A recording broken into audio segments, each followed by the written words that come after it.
Hello and welcome to another edition of the internet's most professional podcast. It is the Three Donkeys. My name is Adam Levitan, as always, joined by Jonathan Bales and Peter Jennings.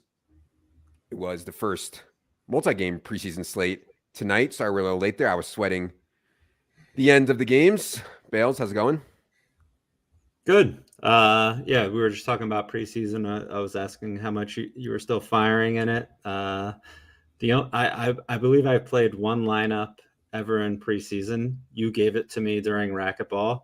That's forbidden, dude. That didn't happen. No. Never mind. Those I meant to say we were talking about it.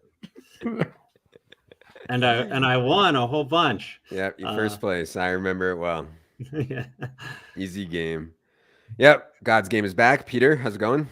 Yeah, was doing some underdog drafts before this. Did the preseason, golf, doing all the sports stuff. It's football season, boys. It is indeed football season. Last fun thing I have before football season is tennis bets coming up Tuesday. Brendan Adams is flying in Monday night, I believe, from his home in Miami. Bales is home in Miami also, but Brandon Adams is flying in here on Monday night for a tennis bet against me, and then also a gambling golf trip to Vail with Peter and some other D-gens. The bet against BA I am excited about because he is much better than me, but I have been absolutely grinding my cock to the bone. I've been playing.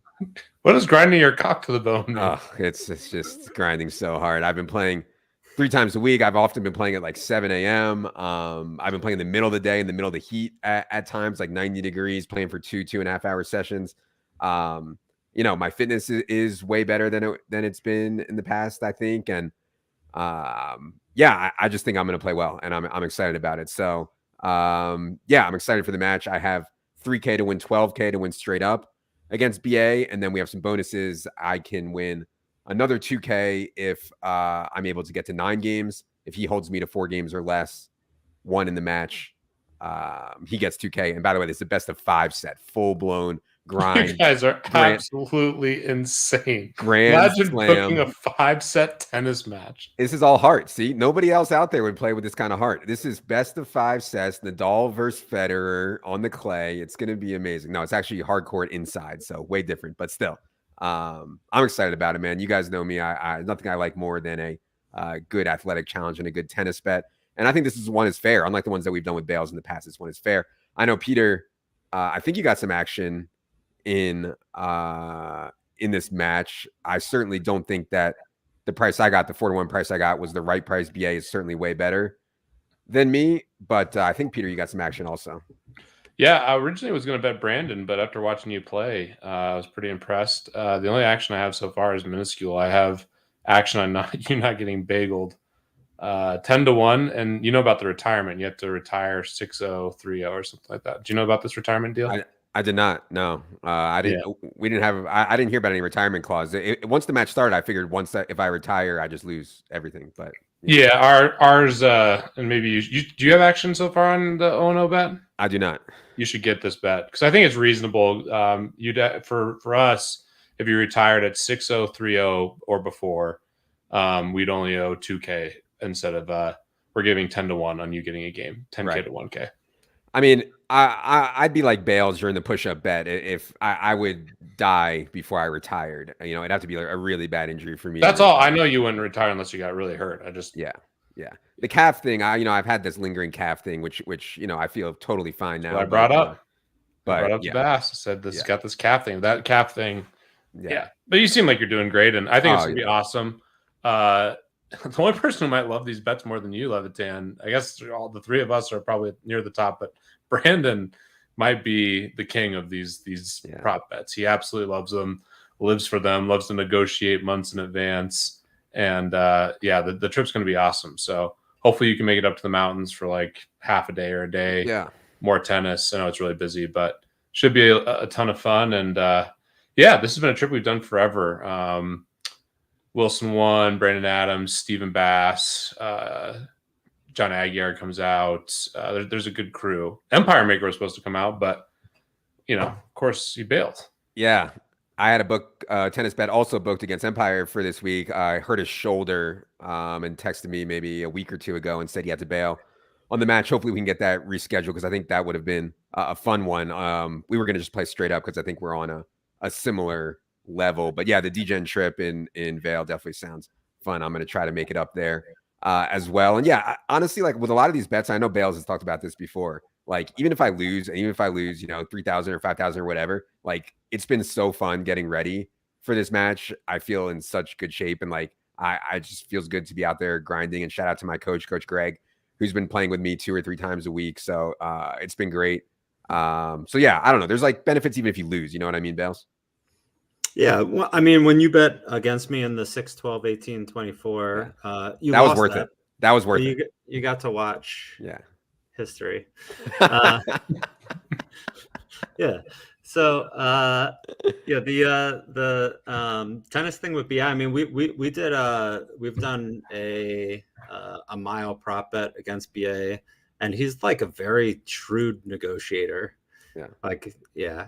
I mean, he got in really good. He was crushing us. But he also, I think in his tennis bets with Bass, he lost like more than 10-1 or something, Peter, or like a lot. He lost like 10 straight. 10. Yeah, the bet against Bass was BA had to get 1 game off of Bass, and he lost what, Peter, like 6-7 times in a row or something like that. Yeah, but there was one in particular that was extremely painful for BA because he was trying to bet Bass that he could get 2 games. So Bass, said, okay, if you want a bet on 2 games, let's have like the same bet. Or you can set the odds for what you want on that, but then I get the same odds and holding you to like it's either 8 or 6 points or less. And Bass played like out of his mind. They were playing at like the center court at this resort when we were out for Indian Wells. People were coming up and like, are those guys pros? And we're like, well, one of them is. But BA looked great, but he got. I mean, it was amazing. Bass just ran through him. I think it was like 6 or 8-1 as well. I can't remember. I'm mixing up those 2 numbers, but Bass held him like 1 point less than what he needed to. And that was definitely the biggest tennis win for. Kind of like when you bought out of the bet and then played me in racquetball in Vegas, Levitan, and I smoked your ass. Yeah. Oh, God, I was on massive tilt. For you that don't know, 6, 12, 18, 24, of course we can talk about it another time, but that was where basically I knew Bales was going to win that. I mean, that was so obvious that he was going to win that, but it was so fun. You didn't know that. Oh, I knew you were going to win. The only thing I didn't know if you could do was the running, but whatever. And it was so fun and so funny. I was glad I did that. But then afterwards, I'm definitely a favorite, or at that time, I think I was a slight to medium-sized favorite over Bales in racquetball. And after he drained his body of cum and of all of its energy, we played racquetball after that.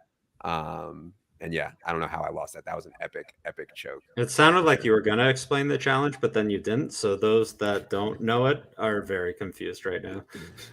Yeah. And I've said this so many times to people and explained what it is. And it's like people fucking love it. Like people love hearing about 6, 12, 18, 24 if you're a sick fuck. Basically, it's all has to be done in a 24-hour period. You drink beers, you jerk off to completion, no dry coming, you run miles, and you eat donuts, and you can assign a number to each of them, 6, 12, 18, or 24.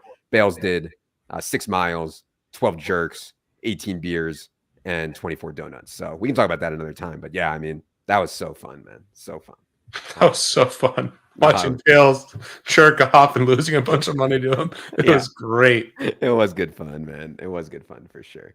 I wanted to give a shout out. It's crazy, man. After we talked about all the health stuff last week, I'm not exaggerating. I think I got like 6 or 7 DMs and emails from various doctors. I'm sorry if I didn't write back to all of you. I think I did, but if I didn't write back to you, I'm sorry. It's been crazy the last week, but I really appreciate all the notes from all the doctors that gave their advice. And most of the doctors, said a similar thing. Like they don't want to be reactive. They want to be proactive. However, patients often don't listen. Patients don't want to come to see the doctor. Patients don't want to pay for extra stuff. And so it turns into reactive.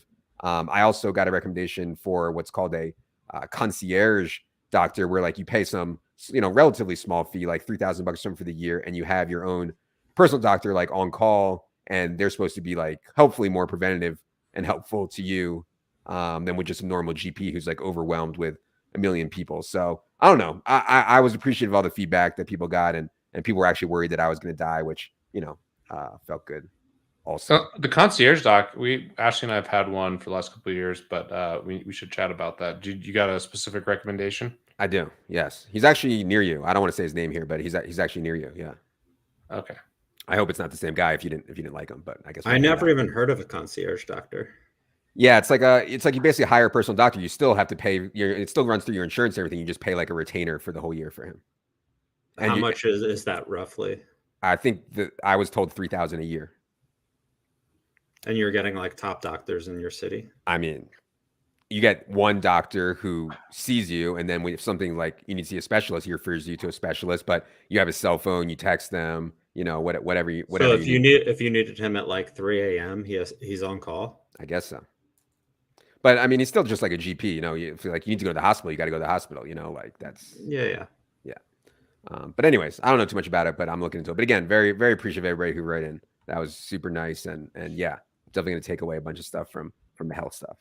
One more update from the last week. Crawley Town, lost their second regular season game, shut out twice, 1-0. However, booked their first win in the League Cup game, which is cool. So the next up in their League Cup game, they have to play Fulham, who's a Premier League team. So they're going to be like, I haven't seen the line yet, but I would guess plus 600. I don't even know. I don't know English soccer that well, but a League Two team that's 0-2 against a Premier League team, I can't fathom what the line's going to be. But I'm excited for Crawley to try their mettle against a Premier League team. That should be fun. All right. Two goals allowed in 3 games. I don't know. Defense is good. Yeah. Defense is good. Okay. Bales and Peter want to give a clarification of an underdog statement that was made. Take it away, Bales. Really put me on the spot here. Hey, you put this on the sheet. You wanted to talk about it. Go ahead. No, we just said, so last week we had been talking about underdog, I think, and I said that Jeremy asked me to be CEO. Jeremy and I have been talking about that type of role for that type of company, but it was before Underdog launched, and then they hired Brandon, and he's been incredible. And I heard that maybe there was some rumblings about I want to make sure that no one thinks Jeremy offered me the CEO role even recently. And when Jeremy and I were talking about, there wasn't even Underdog wasn't even formed yet. We were just talking about the concept of it. And I want to make sure that Brandon's just doing an incredible job, truly much better than I could do. Jeremy made a great decision, and this is not some recent thing where Jeremy was talking to me about being CEO. Right. I would say that I can say with 100% certainty Bales would have done a worse job. I mean, look at Underdog now, $500 million valuation, number one. Number two, Jeremy doesn't need a CEO that's out there fly fishing all day. I mean, my God, he needs a CEO out there grinding his cock, not fly fishing. So you got to say Jeremy ended out with the best outcome. Not doing a ton of fly fishing. I'm mainly doing spinning reel, conventional. It's a big clarification there, Levitan. Yeah, sorry. Wiggins actually texted me earlier this week. He was like, well, on a scale of 0 to 100, what's your interest in getting deep into fly fishing? And of course, I responded with Stone 0, and he was shocked and appalled. But yeah. It's another retirement activity, Levitan. We need to keep cracking the whip. You're having a lot of these long days. Podcasting seems great. Seriously, and if I'm going to be out there for a bunch of time, I want to be active. I love playing tennis for 2.5 hours. I'm so dead by the end, and I get the whole appeal of nature and fly fishing, and I get what Bales is doing and golfing and et cetera. I get that being in nature, it's relaxing, but man, I just want to be active. So if you had to pick one, golfing or fishing, which one?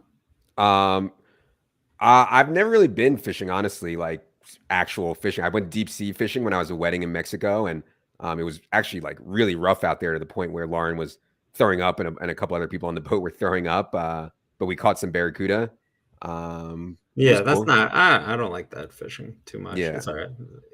Yeah, it was pretty rough. I've never just like stood on the side of a river and just like fished. Yeah, maybe I'll go with you next time I'm in Miami, which I'm actually planning to be in Miami around Christmas time. So, okay, maybe. Okay. Have you done any fishing, Peter? A little bit, similar to Levitan, and I've been out before when I was younger. I haven't fly fished though, which I want to do, but I've fished less than 5 times, and yeah, I'm too addicted to golf to pick up fishing. I need to really slow down. Yeah, you can't golf and fish. Yeah, I had just absolute deep regrets on Tuesday. We played golf. We had this big match at like 7:30 in the morning. I got there at like 6:30, and of course, played terrible. We lost. Drank away my sorrows a little bit. Then our AC went out at the house. So I rushed back to like help with the air conditioning, and then I went to a Rockies game with like all my former beer vendors.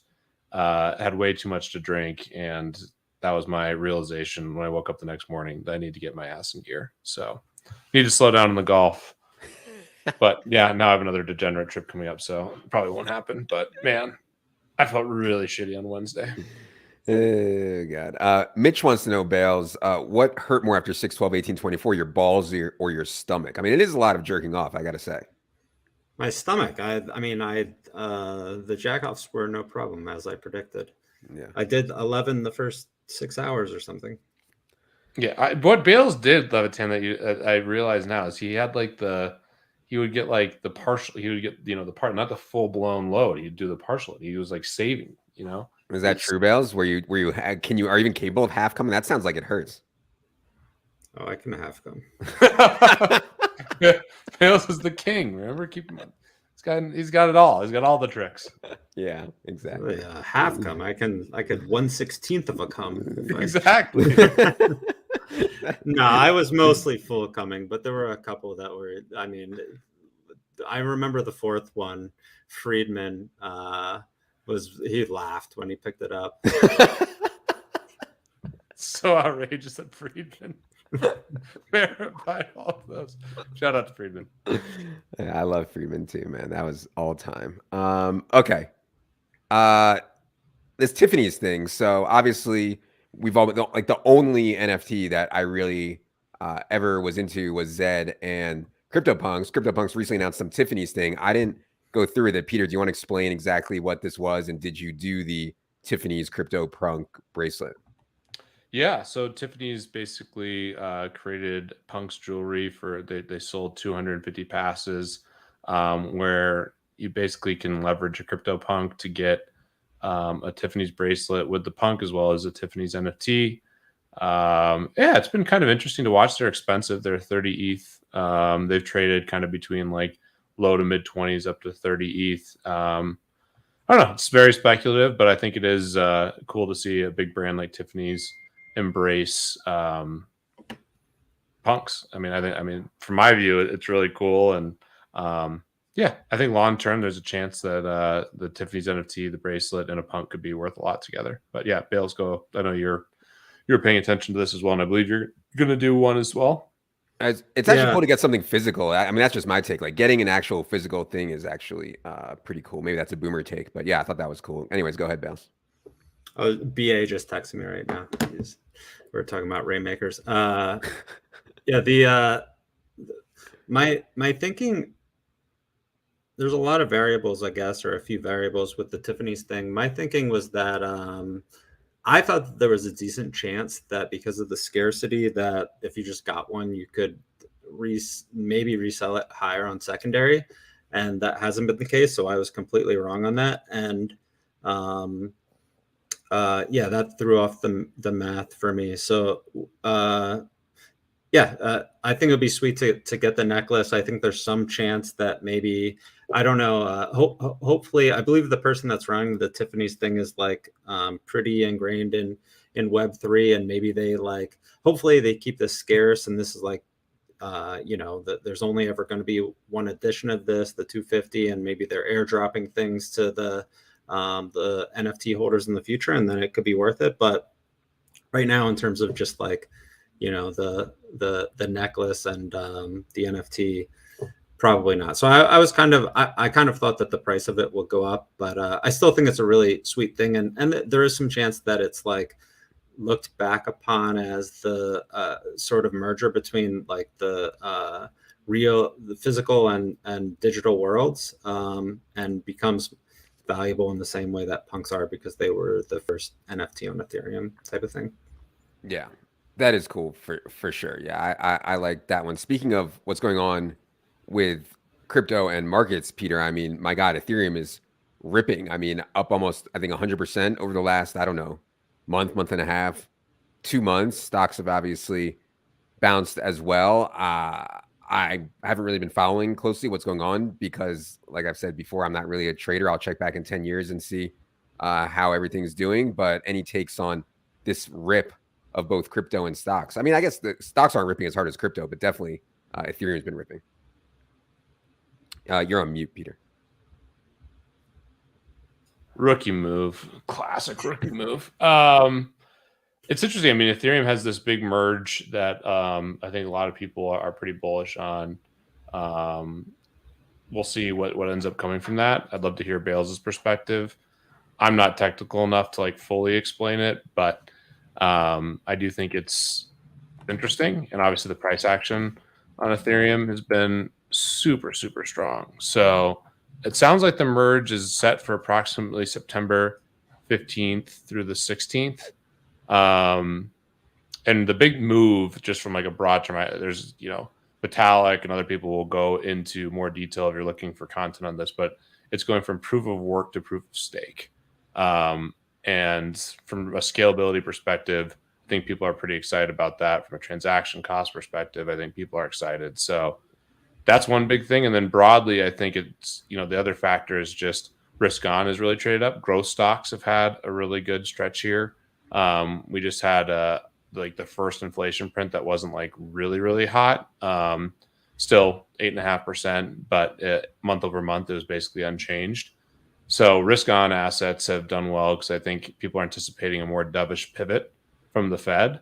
But yeah, it's super hard to navigate. I mean, I feel emotionally, I feel some of the same stuff. And like, if you watch people's behavior when things were going down, everyone was so bearish, and then things start going up and people are like, oh, what should I buy?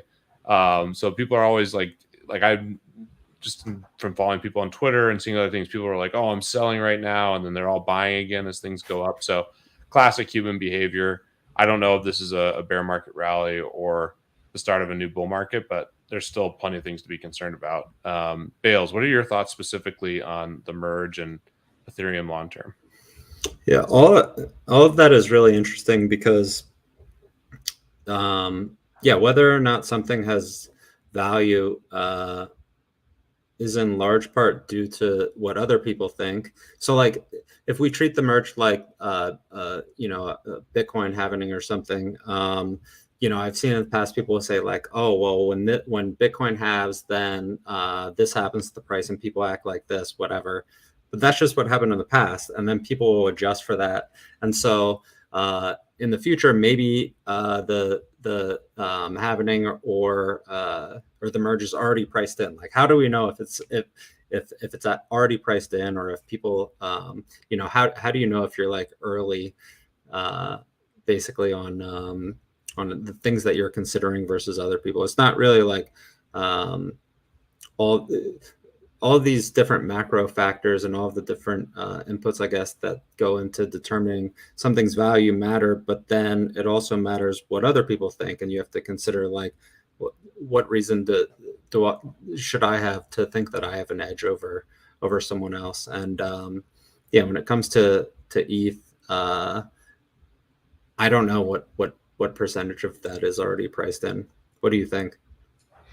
Yeah, I mean, some people before this happened thought it was priced in. Some people didn't think it was priced in at all.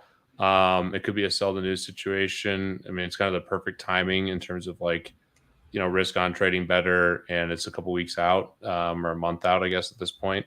So yeah, I don't have a strong view. I still think Bitcoin's really interesting. We've started to see a little bit more regulation around crypto, and actually, to me, it's been somewhat encouraging. They're actually going after stuff that makes sense instead of just straight banning things. Not all of it makes sense, but feels like the regulation's been somewhat reasonable. And then, I'm just watching a lot of these factors. I mean, I'm still trying to think about housing. A lot of everyday Americans are hurting around the world. There's still a lot of weird stuff going on. But it is tricky to kind of figure out what's happening specifically within kind of the macro economy, because we've had this nice little run, but people are split, and I certainly don't have a strong view of this as a bear market rally or the start of kind of the recovery, and we're into a new bull market again. Yeah. The only thing I know for sure is that people on Twitter are just shilling their own bags. I mean, if we learned anything from the last cycle, it's just people on Twitter pumping their own bags and doing different stuff behind the scenes. They're just trying to pump their own bags. I mean, that's just so. I mean, I wouldn't take anything away from that whatsoever. What's going on there? But yeah. Anyways. Yeah. I do think the one interesting thing right now that I am excited for that impacts all of us and a lot of people listening is I am very interested and excited for kind of the betting industry and just the gaming space. Those earnings have been a little bit better. The excitement for football seems off the charts. I cannot believe how much action there is in best ball, these pick'ems. Yeah. There's some big companies getting involved. I mean, I've seen so many blockchain, sports betting or prediction markets. I've seen sports stock markets with like huge funding, tons of new startups, tons of capital behind these businesses. I think a lot of these ideas were funded last year, and people are really making a big push. So I think that's a tremendous opportunity for betting to be in the business side of things. And hopefully we'll see operators do really well this year as well. I mean, that everyone talks about how they get complained about being limited, and obviously there's some bad things from a betting perspective, but long term, if you want to make money around this industry, we need some operators to do well. So I'm pretty excited. I think things are set up really well. And yeah, Fanatics, some of those guys, they actually had an offsite here in Denver. I think they're going to make some big moves, which is definitely good for the industry. Yeah, I pulled up this article about Fanatics filing for sports betting trademark, signaling their intent to come into the sports betting space. I know the Fanatics guys, Michael Rubin, not personally, but I was following them because Michael Rubin's a Philly guy. And when me and Bales were in Philly, he was like going out with Embiid to all like the clubs and stuff like that. I was like, who is this guy? And he like owned the Sixers. Then he was the man behind Fanatics. Sounds like they're getting into sports betting. And so there's going to be some like really big players getting in, which hopefully, like Peter said, will lead to more competition and better stuff for customers. I don't know how it's going to play out. I also wanted to bring up this article from David Purdom. Shout out to a friend of the show, David Purdom, who wrote a whole article. I don't know if you guys saw this, but he wrote a whole article about player props. And I was just like, oh my God, I didn't even think it was this much. But the headline of the article is "The Future of NFL Betting: Why Player Props Are Expected to Be King." And he goes on to quote some people in the space and guys that say, props are going to be 70-30 over sides and stuff like that. I didn't think that would ever happen, largely because of limits. But I think it's like the influence of fantasy. I don't know if you have a take here, Bales, but like I always felt like I was in a bubble and we were in a bubble because we're so into fantasy and we're so into DFS. And so of course we're so into player props. But this article made it sound like it's even like way more mainstream than that. I don't know if you have a take on props versus sides and stuff like that, Bales, but it seems like the books understand that like this is what people want and they're going to try to market it that way. Obviously limits are a major issue, which I can talk more about in a second. Yeah, I think props are going to grow for sure. I think that they know that. I think they're going to put more resources into that. And so limits will go up a bit. But I don't think that traditional books like really understand. I think that like, for example, what Underdog or Prize Picks and other sites are doing is probably closer to what people are actually going to do, which is like almost like a fantasy sports version of sports betting or DFS of sports betting type of thing. I think that has more potential to grow than thinking that. No, I don't think props are going to overtake sides in NFL, like not even close. Yeah, me either. And, obviously, like we have been deep into props at ETR and like people love it. I mean, I can't tell you guys, every day I get like 5 to 10 messages from people being like, hey, when are the details on the props coming out? When are you guys going to start telling us about the props for the season? And like people are so into it. And I can't tell if it's because people actually like betting player props, or if it's just because they know we're going to win, and there's like some line there where like people just want to win, and people like love free money, buddy. Right. And so like we know we're going to win, but also I can't tell if it's because they like player props. Like if we had winners on like darts or something, would they be like, oh, can't wait for that darts package, Adam? I don't know about that, but yeah, it's just such a great market for us because obviously we're doing all the work already, and so we know we're going to win, and obviously people love to win. So I mean that makes no, yeah. Those pick'em contests people love on Underdog and Prize Picks, and to me, that's going to be kind of the evolution of betting. I mean, I think we'll see a lot of different types of games, but people love risking a little to win a lot. These lottery type payouts and the same game parlays, and I could see a ton of different stuff that involves your favorite team, your favorite player from that team, or whatever. And I think that market is going to continue to grow. I think different forms of parlays will continue to be popular, and with players specifically, I think that's a great way to have the player props. And some people are really beating those. I know that most people are losing, but some people are absolutely crushing like those pick'em contests on Underdog and Prize Picks.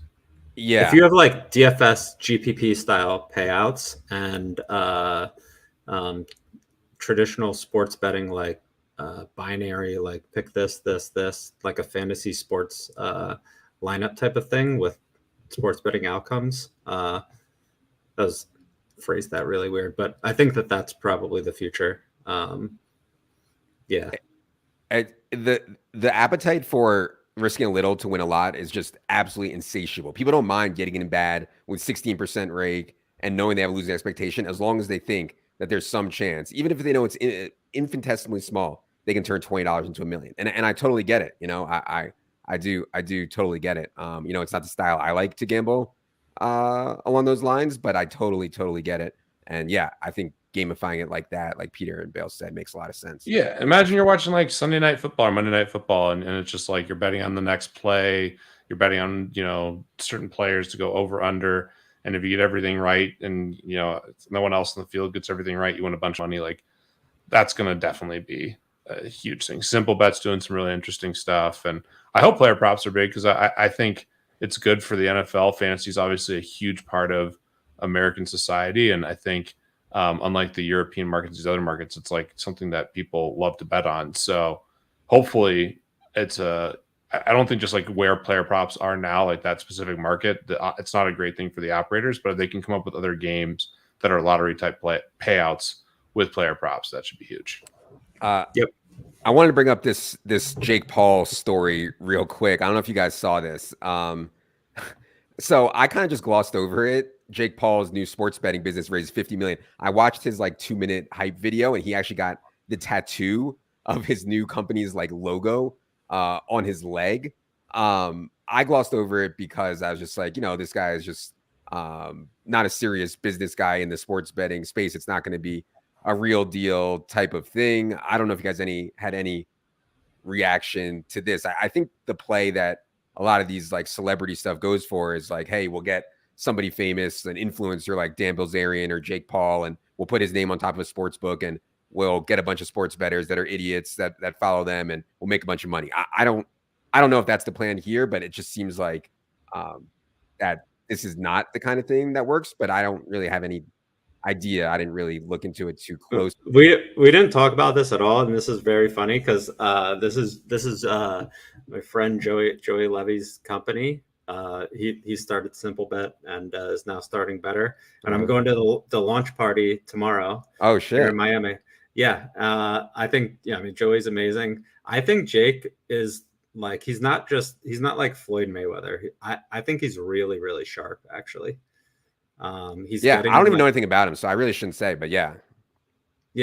So I don't think he's just like a typical influencer. I have no idea what their deal is and stuff, but my hot take is that Jake Paul is actually, I think he's really, really sharp. Everything that I've seen that he's done is really sharp. So, I think he's like pretty well spoken too. He has good reasons around what he's doing. Yeah. The one thing from the hype video that I noted was like they really highlighted this micro betting thing. In other words, if you guys don't know what micro betting is, it's like the bet on the next pitch, or who will win the next point in a tennis match, or who will find the green on 17 or something like that. Like micro betting, like bets within bets that just turn over and turn over and turn over and turn over. Obviously, if you're the book, you can make a lot of money that way because losing compounds, and if most people are losing, it compounds really fast. So I think that's their idea. I don't know for sure, but that's what they were talking about in the hype video. I don't know if you saw this story, Peter. Any reaction to the Jake Paul stuff? Yeah, I did see the story, and I think it's interesting. And I'm mostly on Bales. I share a similar view. That's dope that you're going to that party. And again, this is one of the things I was referencing that I saw that I just think is good. I mean, we definitely had kind of the glory days from a bonuses perspective. Being here in Colorado, there's a ton of opportunity for sports betting in any legal state. And I think operators are going to be more sensible going forward broadly. But now we're seeing this new wave of ideas and different types of books versus just like, the traditional players, like just saying, oh, I'll just throw up a sports book and make money and it'll be great. Long term, I'll be able to do iCasino and everything else. I think a lot of companies learn the hard way that it's a tough business, but the good news is we have a lot of entrepreneurs, smart builders, influencers, really getting involved. And I think it's great. So I hope it works out and more differentiated businesses is good for the space. That's what I was going to say. I mean, better for us, right? Better for the customers to have more options, more competition. It's undoubtedly better. If there's guts down to the point where there's only one book or two books out there, that's going to be, quite bad for the consumer. And so here in Colorado, it's great. In the US too, I think there will be more operators and just different types of businesses. So hopefully that's the case. And that's kind of my overall thesis, that Americans love games and we'll have different formats to speculate on sports. We should react. Sorry, go ahead. I was going to say, speaking of Sharp, did you see what I sent you? Yeah. So this is hilarious. This tweet I thought was so good. So I'm sure you guys all saw the Antonio Brown tweet from today. He referenced Red Rocks, which of course Peter knows well. Peter was a former beer vendor at Red Rocks in his youth. I mean, what an all-time quote from Antonio Brown. I understand that he's probably dealing with mental illness, but I still found the quote really great. He's as sharp as they come. The Jesus that was fire, though. I just thought, there was there's so many good quote retweets on this. Adam, you had a pretty good one. A bunch of people went after this, and I thought the Red Rocks, I'm biased, but I thought that was awesome. Yeah. Seeing Jesus at Red Rocks. I don't think that Antonio wrote this. I think someone wrote this for him. You think? No. I would get so much money that Antonio Brown wrote this himself. Let me read the last line for people listening on the podcast. The last line is, my biggest regret is that I'll never get to see me, Antonio Brown, play a game live. Sure, I can watch the game afterwards, but I can't imagine what that was like for you all to see something like that. Like watching the Beatles or Jesus perform at Red Rocks. So good. That's just incredible. I know, it's too funny. I just thought, I think he had some input, but this is like if Antonio Brown came to me as like, hey, write a funny tweet. I would write this. No, I think it was him. And he probably didn't even write it. I think he probably said it and then turned it into a tweet. But yeah, I'd love to know the backstory on it. But shout out to Antonio. But yeah, this is, he's probably dealing with some type of mental illness for sure. Deez says that AB had an editor for sure. So yeah, love Deez. And are you really using Twitter on light mode, Levitan? Apparently. Wow. I'm actually, normally I use TweetDeck, but since I opened it as a link, I think you're a huge fish if you're not using TweetDeck, but since I opened it as a link, it did not open in TweetDeck. It opened in the regular one. Okay. I'm on light. I don't even know how to change it. Okay. I'm a boomer too. I can't talk smack. I do a lot of things badly. Last thing to mention here before we get to Lodden is this competition tweet from Bales. Bales linked to an article that he wrote about competition a couple of years ago, or maybe a year or so ago, referenced some of our racquetball games. Bales smashed, 2 or 3 rackets to complete destruction after I beat him in racquetball. Bales, why do you go back to the competition thing now, and any more takes on that?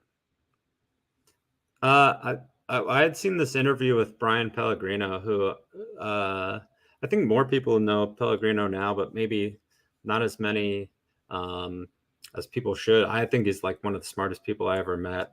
His background in poker and AI and DFS. He's built companies and has a crypto company now. But yeah, he had an interview with this site that's new, and anytime he talks, I try to listen to what he says. But he mentioned something about how he's trying to be less competitive, and I know he was like a collegiate wrestler and is very naturally competitive, as I am. He said that that Einstein hated competition and like wouldn't play any games, and that feels so unnatural to me. Like I feel like I've had a lot of success trying to be competitive, and I've like gotten in fights with people and lost friends because I'm so competitive. Like I just try, it feels natural to me to try to like win at everything that I do.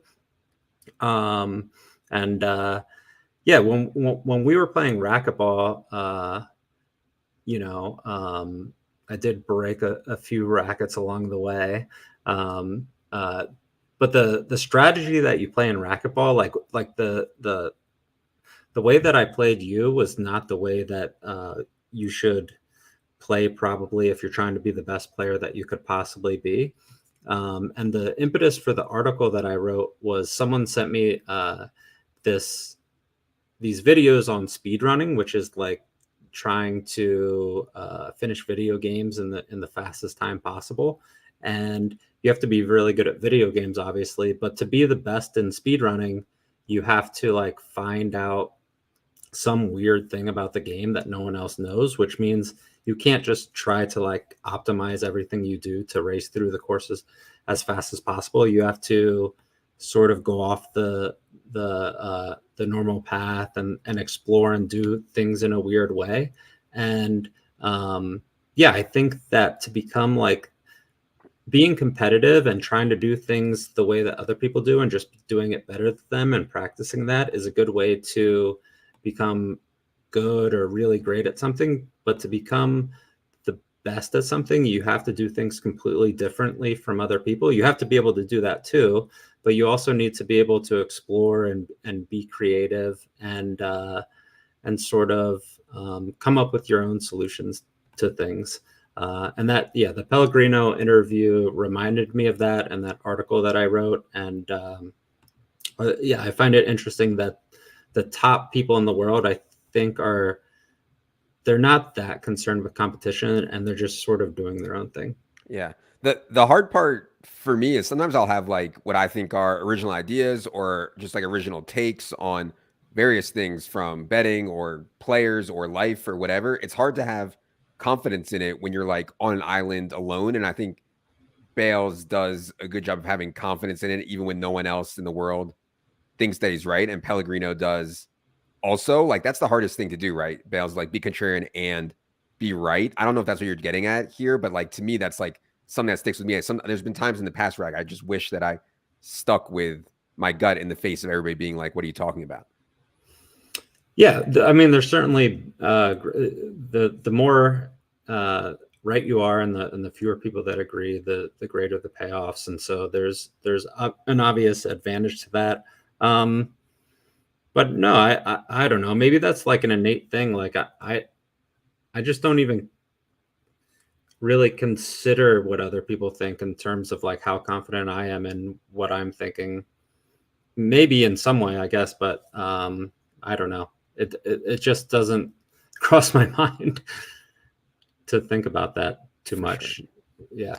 And the other thing is like if you're I think it's a good reason to just follow your passions, because if you're doing something that you're passionate about, you're just going to like, you know, explore and do things differently and just do stuff because that's what you like to do. And in doing that, you'll probably figure out the optimal strategy because that's the way that you should be doing it versus trying to beat someone or because someone else said that that's the way that you should approach it. What are you doing for competition now? Because you don't have me to play racquetball against. I mean, what are you doing for competition now? It doesn't seem like you're gambling that much. You're not playing racquetball. I mean, you're just competing against the fish out there. I mean, and I don't mean fish like people who suck at gambling. I mean actual fish. What are you doing for competition now? Yeah, I'm trying to set something up with BA right now. We've been playing some padel and stuff, but yeah, I don't have too much. Yeah, get going. Exactly. All right. Shall we Lodden before everybody riots? Once again, we proved corporate wrong last week. Lodden was wildly popular. Actually, I didn't check, but I'm just assuming that Lodden was wildly popular. All right. I imagine. I can only imagine how popular it was. Bales, I'll give you the floor if you're ready for one of your Ask Clown questions. All right. Do you guys want to do 6 or 9 questions each tonight? You mean 3 rounds? So we asked everyone. That's how we're supposed to do it, right? Well, 6. Extended version tonight. All right. Here we go.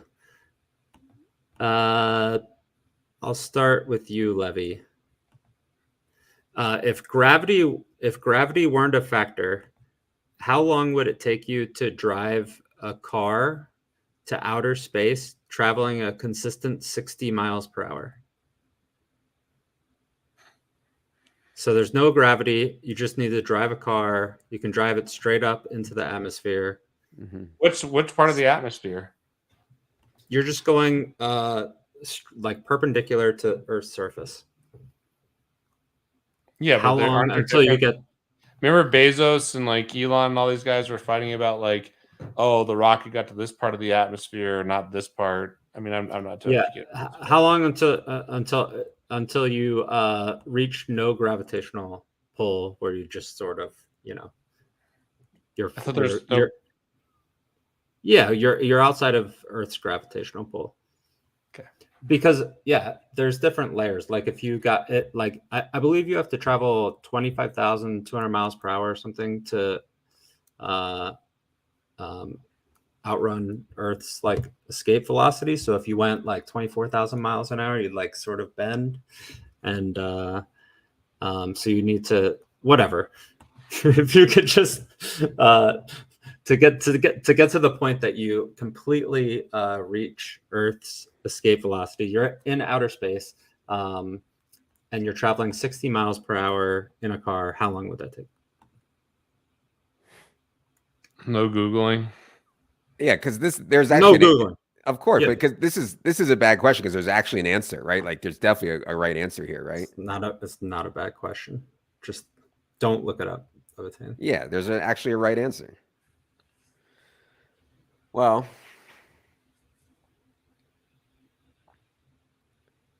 all right.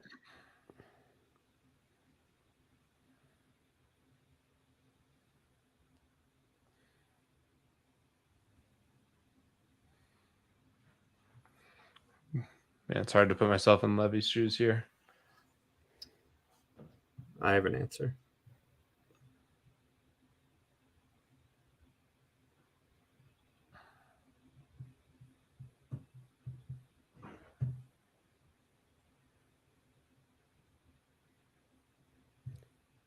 All right, I have an answer. I said 1 year. I said 3 days. I guess I don't. I said 30 minutes. Yes.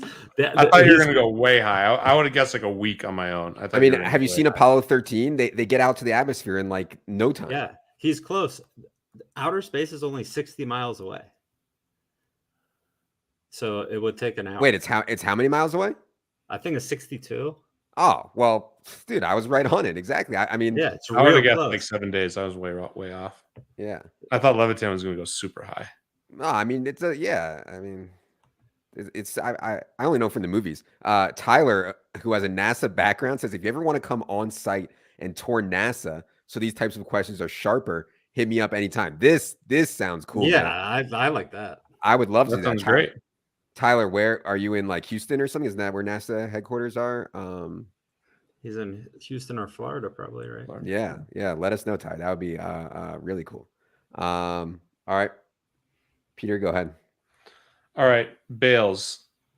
How many times has someone drank out of a cup that has chew in it in the year 2022? So, you know, people have like those spitting cups. How many times has someone drank out of one of those cups, or how many times has someone drank that has chew in it this year, 2022? All over the world. All over the world. It's the most disgusting thing of all time. I've eaten, you know what? And when you go get edamame or whatever, and people have 2 plates, you know, one with the edamame and one with the discarded edamame. I've like put that in my mouth, the discarded ones in my mouth so many times because I was like confused which ones were which. It's so I know disgusting. they look. I know. They maintain. I think a lot of people have done that. They maintain their like pee integrity. You know yeah. They look exactly the same. Man. Including the person who spit the chew out. Yeah, of course. So far this year. So far in 2022.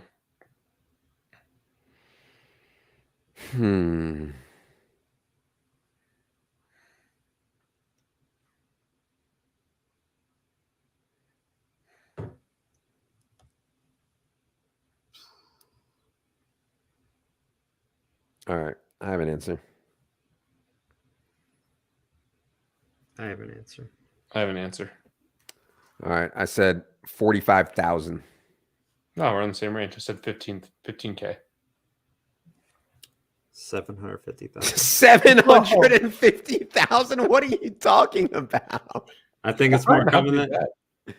I mean, I think that's pretty common. My dad used to chew, and I know that he did it all the time. Oh, it's so gross. Like on accident, obviously. Yeah. You just leave it around. Yeah. Maybe he's just an idiot. But no, maybe I'm high, but. Okay. Who am I asking? Either. Okay.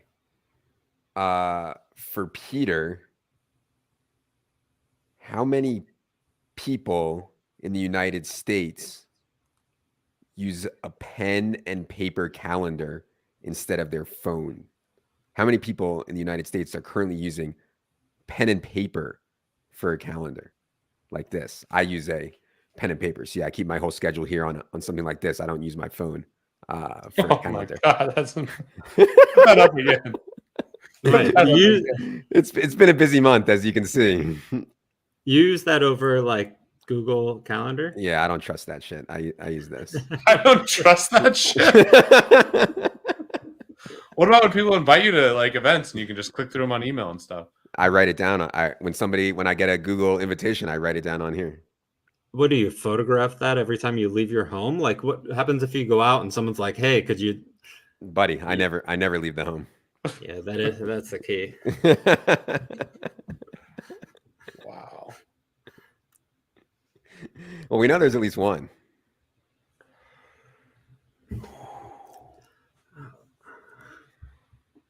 This is United States only, by the way.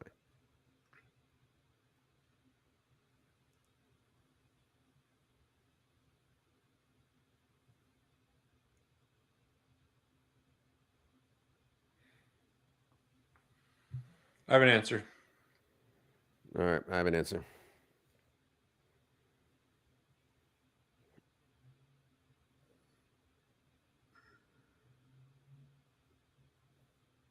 Okay, I have an answer. All right, I said 225,000 people. Fucking, I said 4.5 million. I said 2 million. Yes. I think there's a lot of people, and I almost asked this clarifying question, and maybe this has influenced mine, but maybe you would answer differently. But a lot of people, like for their kids, keep like a paper calendar. Like, I don't know. There's a lot of old people that do it. That was my first initial thought. Is like if you're 16 over, like, yeah, like my mom has like a calendar like that. I mean, I think she probably there's probably a lot of people that have both. Right. Like a work calendar and then like their. Yeah, Brian in the chat says he does do both. Skylar says it's a psycho move. Agree to disagree, Skylar. Yeah, your move is absolutely outrageous. All right, back to Bales. You gotta ask Peter this time. Peter, how long would it take Rosie O'Donnell to doggy paddle nonstop? To doggy paddle nonstop from Miami to Portugal, assuming no fatigue? What about sleep? No, she's just going straight. No sleep, no fatigue, and she's not going to run into any sharks or anything like that. She's just no. We're assuming optimal rate, or optimal. The like path is exactly where she should go, and that's adjusted for current.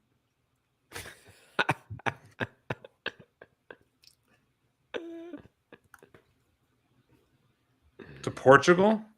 Mm-hmm.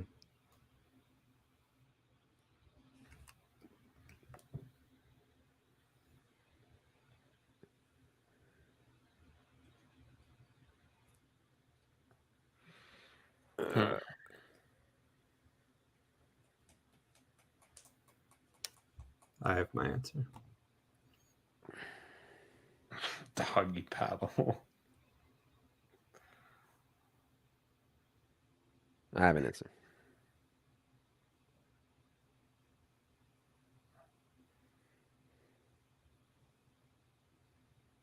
I have an answer. All right. I had no idea. I said 5,000 hours. I said 900 days. I said 390 days. That's probably giving her a little too much speed. She doesn't get fatigued though. No. Yeah, I think it's actually less than what I said. Yeah. The only thing I said 208. Mine comes out to 208 days. Ship it. Really? Yeah, 5,000 divided by 24. Yeah. God damn it. Bales thought he won. What do you think 5,000 hours was? I don't know. That seemed like way off. What was yours, Peter? Mine was 390 days. Fuck, I was gonna say way lower. I thought you were gonna go super high. I thought you were gonna mess this up, Levitan. Bad. Yeah, I mean the thing to worry about though is like that. Yeah, there is some the current. Like she has to go against current at times. Yeah. So I knew roughly how big it was across the ocean because I just kind of did it when I went to France. So I had some rough idea. Otherwise, I would have been a disaster.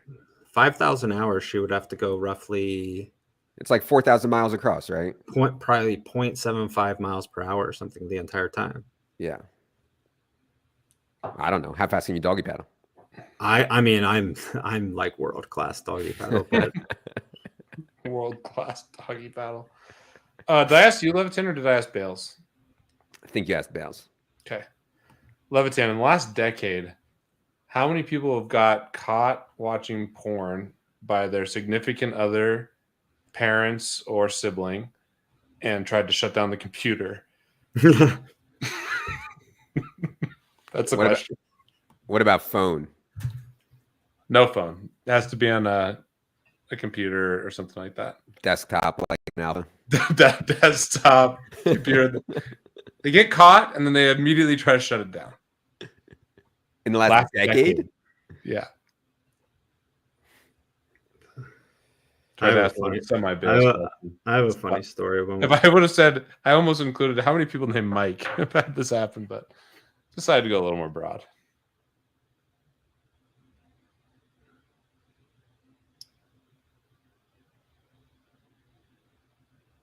What if unique people, right? Or if you get caught 10 unique times. people. And if you have gotten caught more than once, it only counts as one. In the world in the last decade.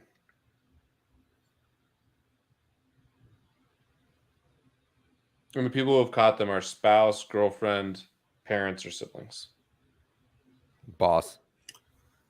We'll include boss. What about friend? Sure, include it all. Why don't we just include it all? On Stern, Sal Governale is this sick fuck. He got caught jerking off in the office. Like,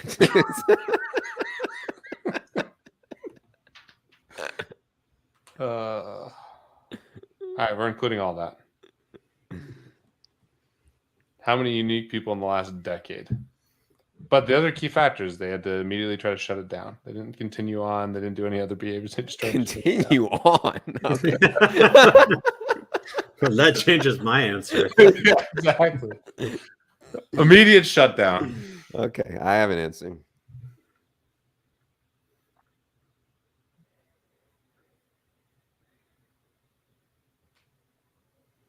I have an answer. I said 25 million. Oh, I went way higher. I think Levitan might have gone high too. I said 400 million. 69 million.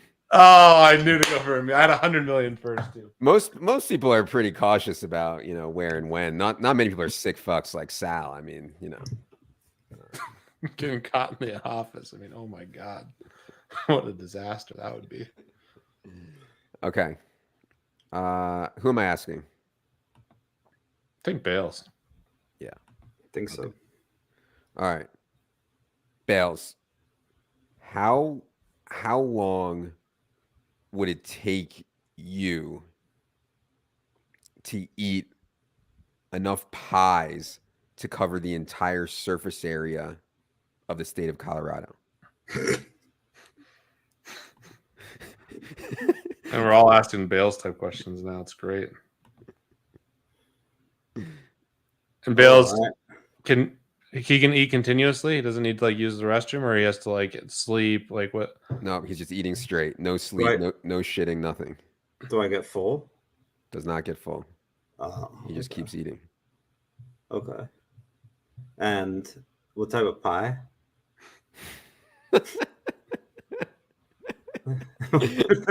That's a big question.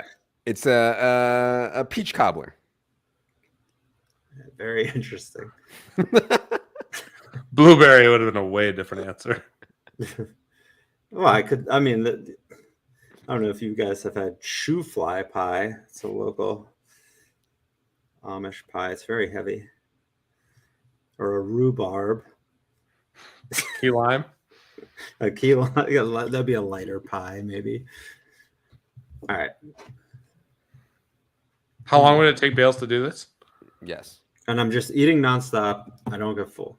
Right. And you have no other task to do. You just have to eat nonstop.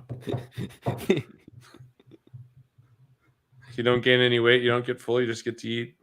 I just keep eating. Yeah.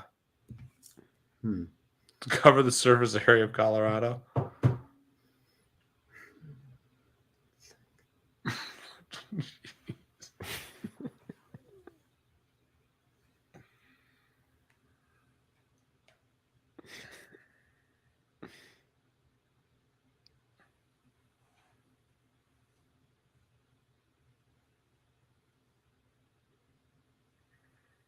All right, I have an answer.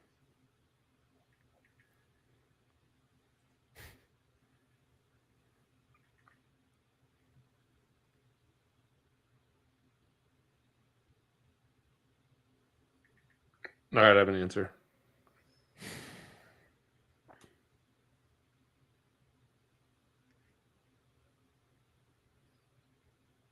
I'm deep in the tank. You guys should talk about something else. I need to figure this out. Producer Luke actually suggested to me that he could overlay some music, and obviously we couldn't do it live. I don't think. I don't know if StreamYard has that capability. Maybe they do, but we could. Actually, they probably do. We should try to overlay some music in here while we're not in the tank for the Lodden. Yeah. Do we chop? I haven't actually listened back to the Lodden recently. We don't chop out any of the dead silence, do we? No. Raw. It makes it approachable. People are in the tank too. Okay, I have an answer. Go ahead, Peter. I said 500 years. Oh God, this could be really humiliating. I think I'm overcompensating for some of my previous answers. I said 1.1 million years. I think that's closer to right. I said 816,750,000 hours, which would be 34 million days, 93,000 years. What'd you say, Levitan? 1.1 million. Oh, 593,000. So I'm like 100. Yeah, you win. Wow. I had freaking 5,000 years written before too, and I just feel like on those I always underestimate, and so I felt like I should go really high. Colorado, the surface area of Colorado is. I mean, that's I don't know how big it is. I just estimated it was roughly around. I mean, I assumed it was a box. I know it's not, but 300 miles long. Yeah. All right. 66 million acres in Colorado. Yeah, it's massive. I mean, to even eat an acre's worth of pie would take some time. Yeah, you think. By the way, before we get out of here, I just wanted to give a shout out to the actual alphas who went to the top of Bierstadt a couple weeks ago. Peter chose to golf instead, but let me just bring this up here while we're talking about Colorado. This was me, Leone, Gallin, and Mark Denkenbring up at the top of Mount Bierstadt, over 14,000 feet. You can see some of the other peaks in the background there. I'm not sure what they are, maybe Mount Evans or something like that, but it was an incredible experience. My body was in bad shape for a few days afterwards, but felt good and felt great to do it. And so all-time experience. If anybody comes to Colorado, they should definitely do it. The easiest 14er. And if we could do it, certainly anyone can do it. So, yeah. Anything is possible when you get to the top of a mountain. It just feels like anything is possible. And in this case, it was possible that you were the tallest person in the picture. Yeah, I was standing on some rocks. Don't worry. All right. Thank you all for being here. On the next show, we got somebody DM me. I'm sorry, I forget his name. DM me to ask about some of our backstory. Like, I'm sure some people listening think that, we just showed up and started doing this show and fuck around all day and, play golf and stuff like that all day.